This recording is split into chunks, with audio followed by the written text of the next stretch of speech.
कक्षा 5 प्रथम भाषा हिंदी। आज हम नया पाठ पढ़ने जा रहे हैं। पाठ का नाम है प्रथम राष्ट्रपति का बचपन।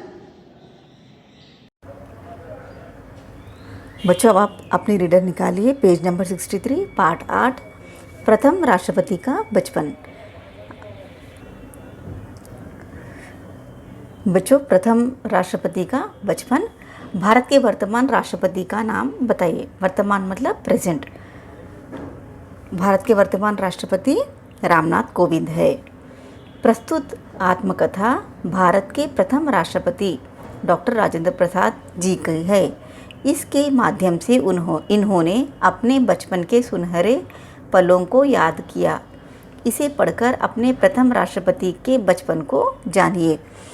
यहाँ पर देखिए बच्चों, चित्र में एक टीचर दिखाई दे रहा है जो मुस्लिम है। वे यहाँ पर 3 बच्चों को कुछ कह रहे हैं। तो यह पाठ भारत के प्रथम राष्ट्रपति राजेंद्र प्रसाद जी के बारे में है। उन्होंने अपने बचपन के बारे में बताया है। अब हम इस पाठ को पढ़ेंगे। 5वें या 6ठे बरस में मेरा अक्षरारंभ कराया गया था। मेरा मतलब यहाँ पर राजेंद्र प्रसाद जी का। अक्षरारंभ मतलब पढ़ाई सीखने की शुरुआत। उस समय की प्रचलित प्रथा के अनुसार अक्षरारंभ मौलवी साहब ने बिस्मिल्लाह के साथ कराया था। उस समय की प्रचलित प्रथा मतलब उस टाइम के रीति रिवाज के अनुसार अक्षरारंभ मौलवी साहब मतलब मुस्लिम टीचर ने बिस्मिल्लाह मतलब ईश्वर का नाम लेकर उन्होंने पढ़ाई शुरू की थी। जिस दिन अक्षरारंभ हुआ, मौलवी साहब आए, मिठाइयाँ बांटी गई। हम 3 विद्यार्थी उनके सुपुर्द किए गए।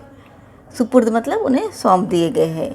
एक मैं और दूसरे वे, और जो अपने कुटुंब के ही चचेरे भाई थे। तीसरे यमुना प्रसाद जी थे जो हम दोनों से बड़े थे। पहले राजेंद्र प्रसाद जी थे, फिर दूसरे उनके चचेरे भाई थे, और तीसरे यमुना प्रसाद थे जो उन दोनों से बड़े थे। वे तमाम खेल और लड़कपन की शैतानी में आगे रहा करते थे। उनके एक चचा जो मेरे भी चचा थे, बड़े मजाक पसंद थे। वे मेरे पिताजी के छोटे भाई थे, पर पिताजी के कई गुण उन्होंने भी सीखे थे। वे घोड़े की सवारी करते थे, बंदूक और गुलेल चलाना भी खूब जानते थे, फारसी भी पढ़े थे और शतरंज भी अच्छा खेलते थे। अब यहाँ पर राजेंद्र प्रसाद जी अपने बचपन के बारे में बोल रहे हैं। तो उनके जो चाचा थे वे बहुत ही मजाक पसंद था।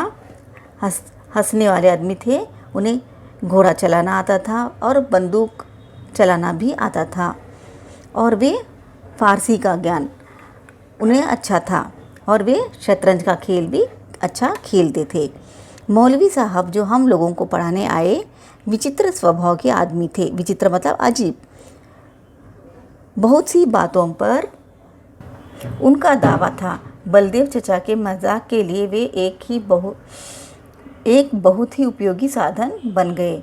चचा तरह तरह की बातें मौलवी साहब को सुनाते और उनको उत्साह देकर यह कहलवा देते कि वे भी चाहे कोई भी काम क्यों न हो जान या कर सकते थे। वे चाचा क्या करते थे, मौलवी साहब के साथ हंसी मजाक करते थे और मौलवी साहब का उत्साह बढ़ाते थे कि आप कुछ भी चाहे कर सकते हैं। मौलवी साहब का दावा था कि वे शतरंज खेलना भी खूब जानते थे। बलदेव चचा मौलवी साहब के साथ शतरंज खेलते, पर वे कभी न जीतते। हम बच्चे इन मजाकों को कुतूहल से सुनते। हंसने का मौका आ जाए तो हम हंसना मुश्किल हो जाता था। मौलवी साहब और उनके चाचा हमेशा शतरंज खेलते थे, लेकिन मौलवी साहब शतरंज में हार जाते थे। एक दिन बलदेव चाचा ने मौलवी साहब से कहा कि बाग में बंदर आ गए हैं, उनको गुलेल मार कर भगाया जा सकता है। इतना सुनना था कि मौलवी साहब बोल उठे कि वे गुलेल चलाना अच्छी तरह से जानते हैं। बलदेव चाचा सब समझ गए। मज़ाक के लिए उन्होंने बगीचे में ले गए।